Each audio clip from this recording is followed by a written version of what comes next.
Ya, por la boca muere el pez. Luchando por un futuro, oprimido por el laburo, deprimido por el presente crudo, convertido en un esclavo más del consumo. Luchando por un futuro, oprimido por el laburo,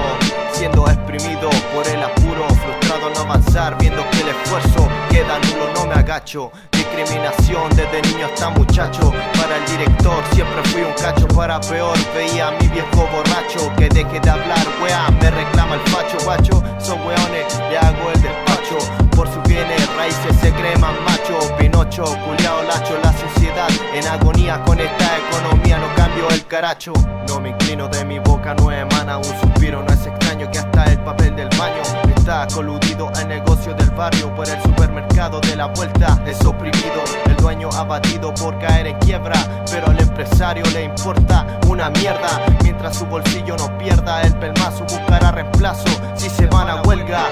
Esto es notorio, no reclamo de un detalle, no hay espacio en la sala, te atienden hasta en la calle, quieren matar, cegar, talar y pudrir todo el valle, le exige que falle y con lo que tiene se conforme, que se encalille con tecnología y pagando un uniforme, la carga que tiene sobre sus hombros es enorme. Mi solución, anarquía, antimonotonía, antihipocresía, por el pico la que tu familia quería, tu patética contra mi poética, letra de epifanía, recién enviado un mensaje a las 100, los hago ver cosas que no ven de la autoridad y su publicidad, eres un rehén, te cansaste de perder, que te sufrieran a fin de mes, el estrés lo tiene colapsado, hasta el cogote de trabajo está tapado, su cerebro está contaminado, nunca se ha quejado, lo apuñala el mal hablado, endeudado del resto apartado, la verdad nunca lo han escuchado, al diputado le hacen un helado, quiero que me tachen de weón, hazte muerto, que ser su peón,